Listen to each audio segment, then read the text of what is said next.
Well, hello, beautiful people. We are back at it again today. We are continuing into chapter 4 of Outwitting the Devil by Napoleon Hill. This will be part 2. We left off where the devil is now really talking about one of his cleverest tricks about. Using kids when they're young and pliable and their minds are pliable and the how the kids can't really learn for themselves, and then they end up you know depending on other people, the enabling. And it's crazy because this was written 70 years ago, and how much more we're seeing that now when it comes to kids, and the situations that are occurring. It's pretty crazy to notice that this is happening even more. So this book really goes into details about how they should be changing the schooling system, and I mean how these information is still relevant today. So that's why I want to get this information out there, and I really want you guys to pass this on, because I mean a lot of people have never heard of this book. They don't even know about this, but I really think that over time this could really make huge changes in the world. So let's continue on, and I'm going to go ahead and get us set up and get us started. So just give me 1 second while I do that. Right. It seems that you go out of your way to keep people from thinking. Yes. Accurate thought is death to me. I cannot exist in the minds of those who think accurately. I do not mind people thinking as long as they think in terms of fear, discouragement, hopelessness, and destructiveness. When they begin to think in constructive terms of faith, courage, hope, and definiteness of purpose, they immediately become allies of my opposition and are therefore lost to me. I'm beginning to understand how you gain control of the minds of children through the help of their parents and religious instructors, but I do not see how the school teachers help you in this damnable work. School teachers help me gain control of the minds of children, not so much by what they teach the children, as because of what they do not teach them. The entire public school system is so administered that it helps my cause by teaching children almost everything except how to use their own minds and think independently. I live in fear that someday some courageous person will reverse the present system of school teaching and deal my cause a death blow by allowing the students to become the instructors, using those who now serve as teachers only as guides to help the children establish ways and means of developing their own minds from within. When that time comes, the school teachers will no longer belong to my staff. Here is the essence of Hill's critique of public education, written in 1938. Do you agree with him? Think of young children during kindergarten and first grade. They are enthusiastic and volunteer for everything, raising their hands and excited to learn.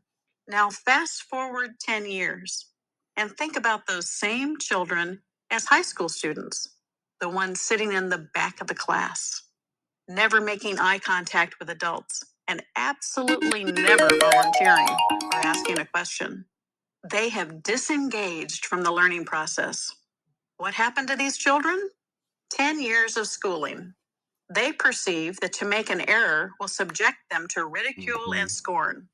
So they cease to participate in order to protect themselves. They are taught that the solutions to all problems and conflicts lie not in their own hands and minds, but in the hands and mind of the teacher, the representative of the authorities. To act independently in the face of conflict brings swift rebuke and reprisal from the teacher. The children are thus discouraged from independent thought and indoctrinated with the concept that they are incapable of resolving their own problems. While there are many excellent teachers, Hill's critique seems validated by the state of education today. If you agree with Hill, what do you think we can do about it? One thing we should do is seek out those teachers and schools who encourage independent thought in their students and applaud them for their courage.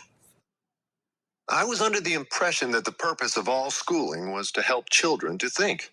That may be the purpose of schooling, but the system in most of the schools of the world does not carry out the purpose.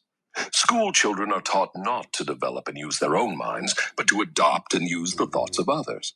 This sort of schooling destroys the capacity for independent thought, except in a few rare cases where the children rely so definitely upon their own willpower that they refuse to allow others to do their thinking.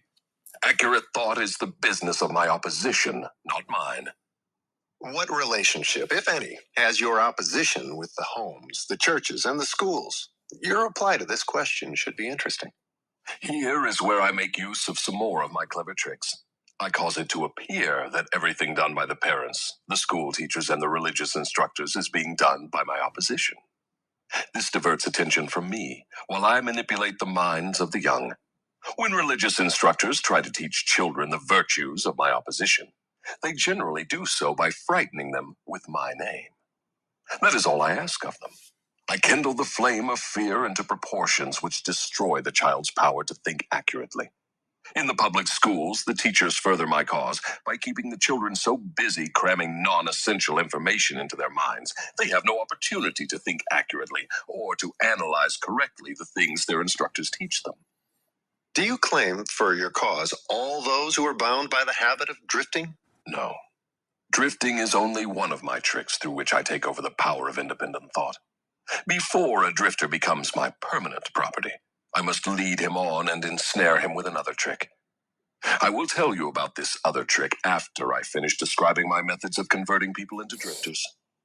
Do you mean you have a method by which you can cause people to drift so far away from self-determination that they can never save themselves? Yes, a definite method, and it is so effective it never fails. Do I understand you to claim your method is so powerful your opposition cannot reclaim those whom you have permanently ensnared through drifting? I claim just that. Do you think I would control so many people if my opposition could prevent me? Nothing can stop me from controlling people except people themselves. Nothing can stop me except the power of accurate thought.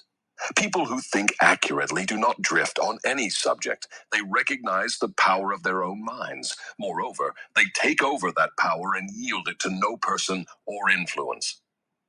Go ahead and tell me more of the methods by which you cause people to drift to hell with you. I cause people to drift on every subject through which I can control independent thought and action. Take the subject of health, for example. I cause most people to eat too much food, and the wrong sort of food. This leads to indigestion and destroys the power of accurate thought. If the public schools and the churches taught children more about proper eating, they would do my cause irreparable damage. Marriage. I cause men and women to drift into marriage without plan or purpose designed to convert the relationship into harmony. Here is one of my most effective methods of converting people into the habit of drifting. I cause married people to bicker and nag one another over money matters. I cause them to quarrel over the bringing up of their children. I engage them in unpleasant controversies over their intimate relationships and in disagreements over friends and social activities. I keep them so busy finding fault with one another that they never have time to do anything else long enough to break the habit of drifting. Occupation. I teach people to become drifters by causing them to drift out of school into the first job they can find, with no definite aim or purpose except to make a living. Through this trick, I keep millions of people in fear of poverty all their lives. Through this fear, I lead them slowly but surely onward until they reach the point beyond which no individual ever has broken the drifting habit. Savings. I cause people to spend freely and to save sparingly, or not at all, until I take complete control of them through their fear of poverty. Environment. I cause people to drift into inharmonious and unpleasant environments in the home, in their places of occupation, in their relationship with relatives and acquaintances, and to remain there until I claim them through the habit of drifting. Dominating thoughts. I cause people to drift into the habit of thinking negative thoughts. This leads to negative acts and involves people in controversies and fills their minds with fears, thus paving the way for me to enter and control their minds. When I move in, I do so by appealing to people through negative thoughts, which they believe to be their own. I plant the seeds of negative thought in the minds of people through the pulpit, the newspapers, the moving pictures, the radio, and all other popular methods of appeal to the mind. I cause people to allow me to do their thinking for them because they are too lazy and too indifferent to think for themselves. I conclude from what you say that drifting and procrastination are the same. Is that true? Yes, that is correct. Any habit which causes one to procrastinate, to put off reaching a definite decision, leads to the habit of drifting. I cause people to allow me to do their thinking for them because they are too lazy and too indifferent to think for themselves. Laziness plus indifference equals procrastination equals drifting. This describes a true drifter as defined by Hill.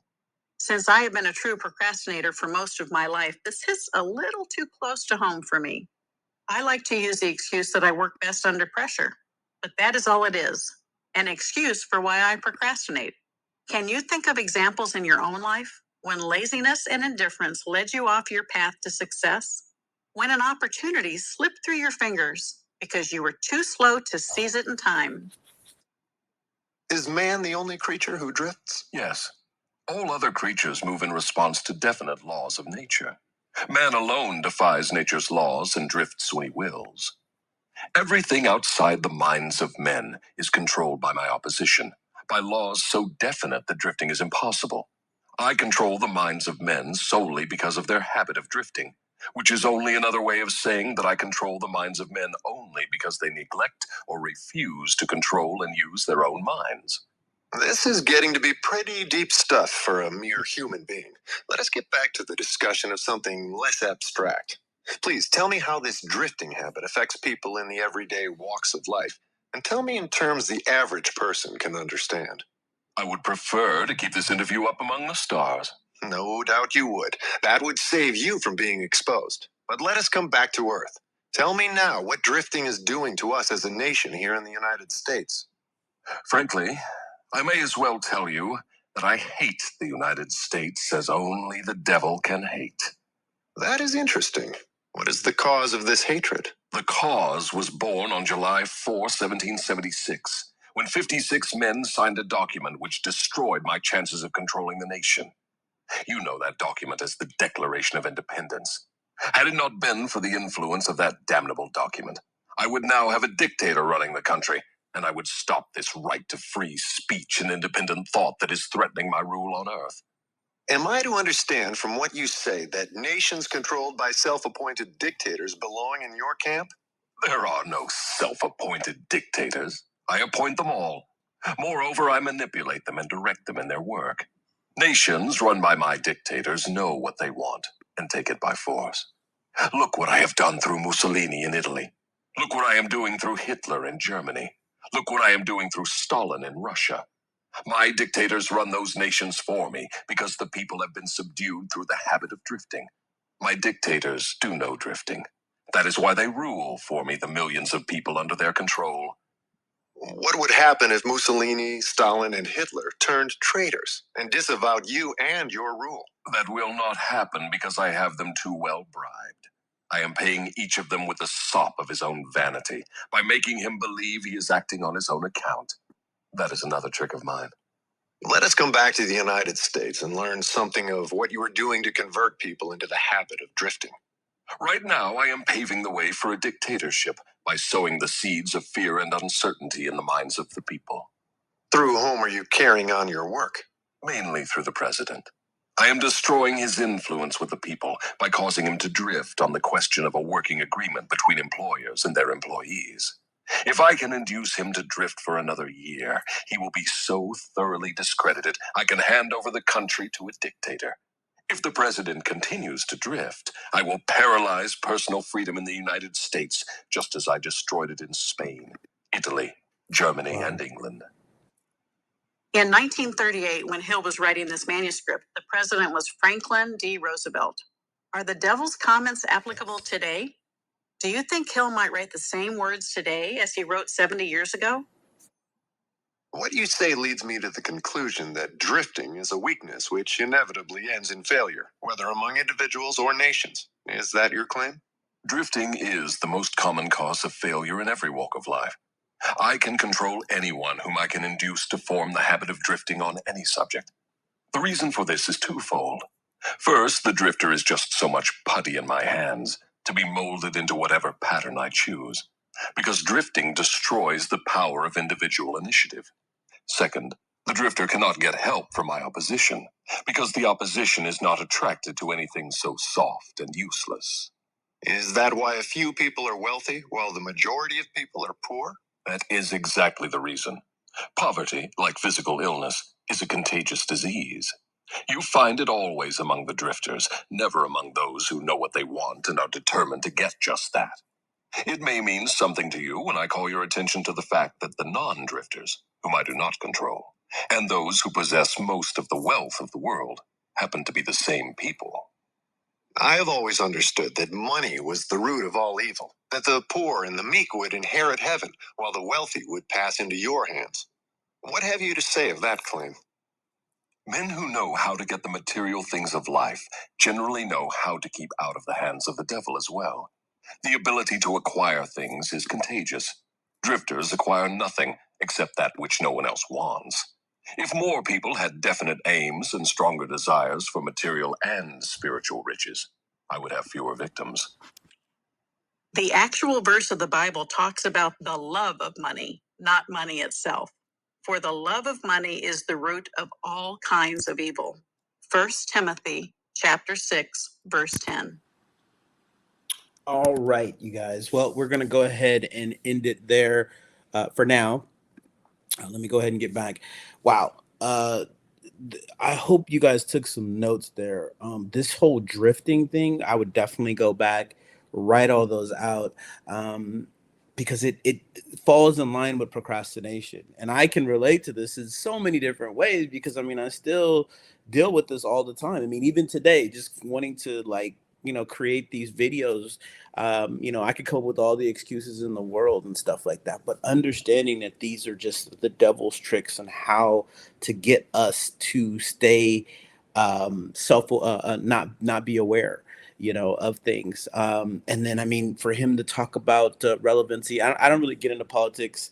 I try to stay independent and neutral when it comes to those type of things, but I mean there's so much to be said in regards to what he was talking about, with the struggles that we have right now with us wanting to uphold the Constitution, but we're constantly being pushed back, and a lot of things transpired after Roosevelt came into office, that questioned a lot of these things that we're seeing within the Constitution. So, I mean, to ask that question, is everything still relevant today? I would definitely say that it is, and it is still a constant struggle and battle. And this is ultimately why I'm doing what I'm doing, so that we can continue to create independent thought and continue to think freely and get this information out there, because who knows, one day this stuff could be censored, and this is why we do this. So definitely pass this information on. I hope you guys enjoyed this. I will be back again tomorrow, and we'll continue on. We'll do part 3 of chapter 4, and then we'll be getting into chapter 5. And I did create a playlist for you guys if you want to go back, and now you can start to listen, and I'll keep adding the videos as they premiere. So then that way there'll be a full listing, so you guys can just go in and listen, and then you can break it up accordingly, so you'll have all the videos there. So once again, you guys take care, make it a great day, and I'll talk to you later. Bye-bye.